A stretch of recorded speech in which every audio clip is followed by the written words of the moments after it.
What an awesome privilege God has given to us. He hasn't given it to angels or anything else. He's given to us the ministry of reconciliation. And he says that puts a new label on you. That puts on your name tag a title, an office, a responsibility. He says, you are a representative. We are carrying the message of reconciliation through Christ to God himself. And that message is available and should be explained to everyone. Here he says, therefore, we are ambassadors for Christ. As though God were making an appeal through us, we beg you, on behalf of Christ, be reconciled to God. We are ambassadors now. The church is the embassy of heaven. When you gather with the church, you are on heaven's territory. You're in heaven's boundaries.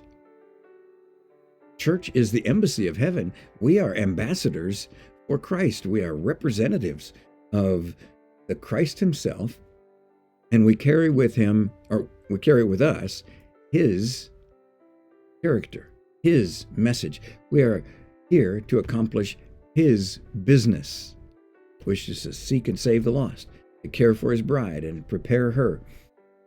His business is our life calling. It's your vocation. You are an ambassador for Christ, and everything else in your life is subservient. It's underneath that title.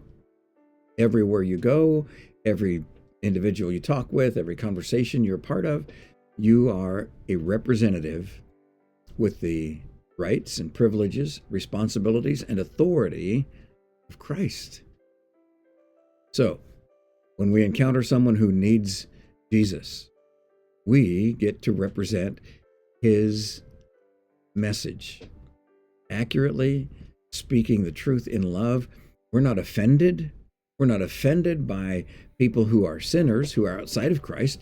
We're not offended by people who are enslaved by sin and enveloped in darkness. We're not offended by them. We are maybe brokenhearted for them. We are compassionate toward them in the same way that Jesus was not offended by those who knew they were sinners. He was offended by those who thought they were righteous. That offended him. But he was not offended when people demonstrated or shouted. He was not offended. And therefore, as his ambassadors, we are not offended either.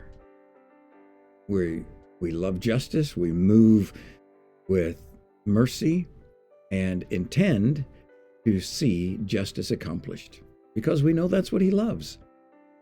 But our great privilege is that we get to be an ambassador for Christ. And it is as though, Paul says here, God were making his appeal through us. We need to be speaking the message of Christ. Allow God to make his appeal through you to the people who need to be saved, who need to be rescued from the chains of guilt and shame, who need to be redeemed from the darkness, who need to be lifted out of the pit where they are emotionally, morally, intellectually. And if you think you're better than they are, well, you've forgotten what God saved you from. Let's be ambassadors full of mercy and passion, grace and kindness toward those who need rescue, toward those who need redemption, just like we needed rescue and redemption. So let's rejoice in this job title and the job description. Let's rejoice in the responsibility, because along with it comes the authority to tell people Jesus loves you. And because Jesus loves you, we love you too. There's a Disciples Making Disciples number 2 coming up November the 8th from 9 a.m. to 11 a.m.